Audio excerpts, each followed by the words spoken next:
में सारण्य के पावन क्षेत्र में 88,000 सौनक आदि महात्मा बैठे हैं, जहां सूत जी महाराज का आगमन हुआ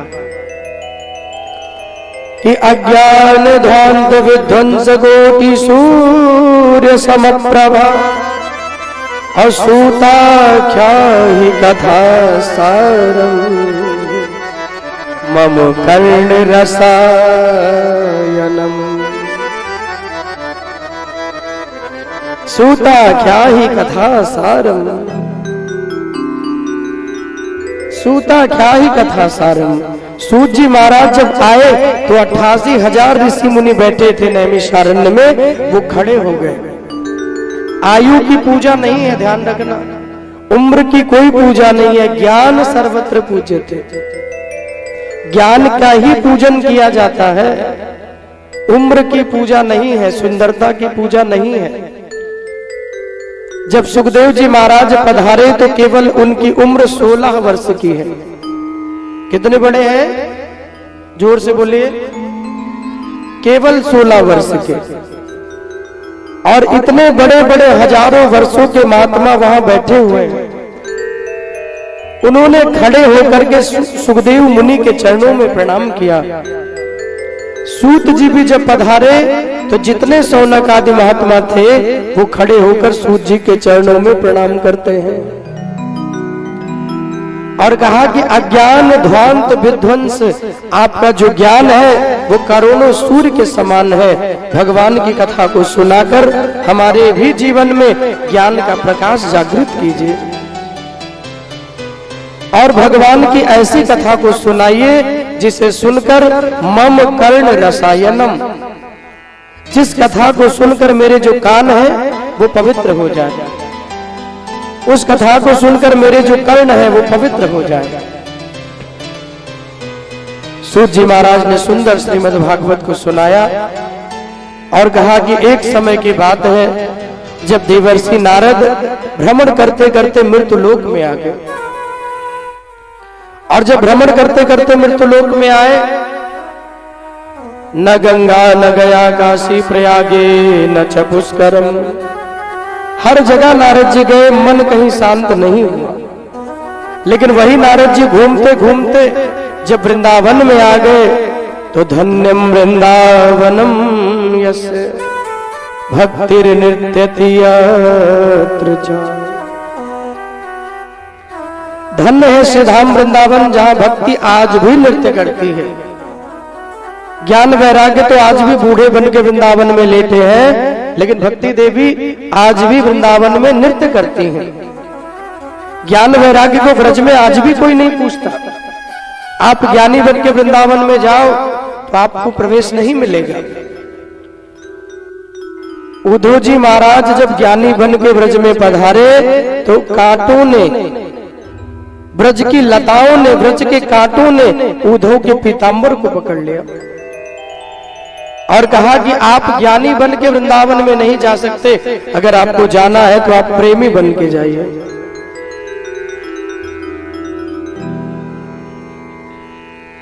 अगर आप प्रेमी बन के वृंदावन में जाएंगे तो आपको प्रवेश अवश्य मिलेगा। और उद्धव जी महाराज उन कांटों के प्रेम को देखकर विवल हो गए।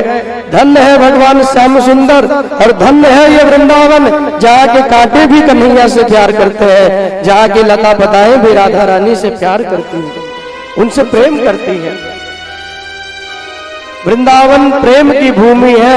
आज भी ब्रज में जो एक बार आ जाता है, हमारे ठाकुर जी से प्रेम हो जाता है, तो वो जीवन भर वृंदावन में आता ही रहता है। सिर्फ एक बार आना है, हिम्मत करके, मेहनत करके, खर्चा करके, टिकट उकट कटा के एक बार पहुंचना है। बस एक बार पहुंचेंगे, फिर अग्रिम व्यवस्था भगवान स्वयं कर लेंगे। प्रभु कहते तुम एक बार आओ तो सही, मेरे शरण में जो एक बार आता है मुझसे मैं अपना बना लेता हूं, वो बार बार आता ही रहता है। तो नारद जी आए तो वृंदावन में पहुंच गए। जिन नारद जी का मन कहीं भी शांत नहीं हो रहा था, वो नारद जी जब वृंदावन में पहुंचे तो व्रज में जाते ही नारद जी का मन शांत हो गया, प्रेमी बन गया मन। क्योंकि वृंदावन भूमि ही ऐसी है मेरा मन पंछी ये बोले उड़ वृंदावन जाऊं, ब्रज की लता पता में राधे राधे गाऊं, मैं राधे राधे गाऊं, मैं श्यामा श्याम गाऊं। वृंदावन की भूमि ही ऐसी है, जो ब्रज में चला जाता है ना, उसे ठाकुर जी से प्रेम हो जाता है। आप जितने लोग यहाँ बैठे, मैं एक बार निवेदन करूंगा, अपने जीवन में वृंदावन जरूर आइए। यहाँ से कोई दूर नहीं है, यहाँ से मुझे लगता है 600, 200, 800, 850 किलोमीटर होगा, मतलब ज्यादा से ज्यादा 20 घंटे की जर्नी होगी। आज बैठेंगे, दिन में बैठ जाइए, रात में पहुंच जाइए, अगले दिन दर्शन कर लीजिए, और 1-2 दिन वहां घूम करके फिर अगले दिन बैठ जाइए, फिर वापस आ जाइए। समय निकाल के आइए। पैसा तो जिंदगी भर कमाना है, धन तो जिंदगी भर कमाते ही रहेंगे, सांसों का भरोसा नहीं है। धन के चक्कर में सांसें चली गई तो भक्ति यहीं रह जाएगी। धन भी कमाइए, उसके बिना तो धनात धर्मम, बिना धन के धर्म कहाँ होगा। लेकिन धन कमाते कमाते भगवान का स्मरण, भगवान की भक्ति छूटे ना। कई लोग कहते हैं ना, महाराज जी क्या करें, समय ही नहीं है, हम दिन रात काम करते हैं, 24 घंटा काम करते हैं, तो कोल्हू के बैल के जैसे इतना काम करने की जरूरत है क्या? बुढ़ापे में बेटा बेटी वैसे भी निकाल देते हैं, कहाँ रखते हैं अपने पास? किसके लिए इतना कमा रहे हो बताइए? वृंदावन में आइए, आज हजारों वृद्धाश्रम वृंदावन में बने हैं। तुम जिनके लिए इतने मेहनत करके, आप जिनके लिए सारी जिंदगी क्या कुछ नहीं करके धन कमाते हैं, वो बच्चे बुढ़ापे में साथ नहीं देने वाले। इसलिए धन कमाइए, लेकिन अपने जीवन का कल्याण हो, उसके लिए प्रभु के दर्शन भी करते रहिए, आप नाम भी लेते रहिए, भक्ति भी करते रहिए। महीने में 1 बार, 2 महीने में, 6 महीने में, 1 साल में, जब मौका मिले किसी न किसी पवित्र तीर्थ स्थल में जरूर जाना चाहिए। आजकल लोग पिकनिक जाते हैं, जैसे लोग पिकनिक जाते हैं ना, तो वैसे ही आपको हर वर्ष 6 महीने में, 3 महीने में, 1 साल में, जब मौका मिले अपने परिवार को लेके किसी न किसी तीर्थ में जरूर जाना चाहिए। कभी अयोध्या, कभी हरिद्वार, कभी वृंदावन, कभी वैष्णो देवी, कभी मैहर महारानी। हर वर्ष, हर 6 महीने में, 3 महीने में एक भक्ति की यात्रा करते रहे। थोड़ा बहुत दान पुण्य भी होता रहेगा, सेवा होती रहेगी, परिवार भी दर्शन करता रहेगा, और हमारा भी मन कहीं ना कहीं भगवत सेवा, भगवत प्रेम में लगा रहेगा। राधे राधे बोलना पड़ेगा, राधे राधे। तो नारद जी जब वृंदावन में आए तो नारद जी का मन प्रसन्न हो गया। लेकिन यमुना के किनारे नारद जी ने एक स्त्री को देखा, और यमुना के किनारे वो स्त्री बैठी हुई है, और जब वो स्त्री वहां बैठी है तो जानते हैं, इतनी स्त्रियां मिलकर उसकी सेवा कर रही हैं, फिर भी उसका मन जो है वो प्रसन्न नहीं है, मन बड़ा दुखी है। नारद जी ने सोचा कि इतनी सेवा होने के बाद भी मन इतना दुखी क्यों है। नारद जी जब जाने लगे तो देवी ने बुलाया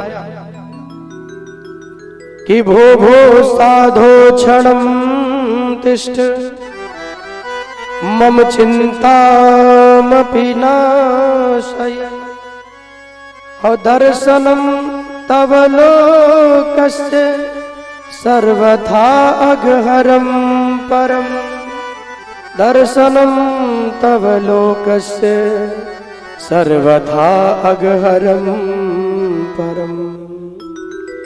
कहा कि भो भो साधो क्षणम तिष्ठ। भो माने महाराज, हे साधु रुक जाइए, क्षणम तिष्ठ, ज्यादा देर के लिए नहीं, कुछ देर के लिए रुक जाइए,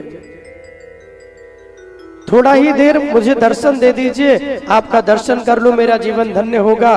नारद जी ने कहा कि क्यों, ऐसा क्या है? तो कहा कि दर्शनम तव लोकस्य, आपके दर्शनों से ही मेरा जो जीवन है, आपके दर्शन से ही अघ माने पाप, हरम माने नष्ट हो जाएंगे। साधु संतों का, भगवान के भक्तों का यदि दर्शन भी हो जाए, समझिए जीवन के जितने पाप हैं वो नष्ट हो। सर्वथा लोकस्य अघ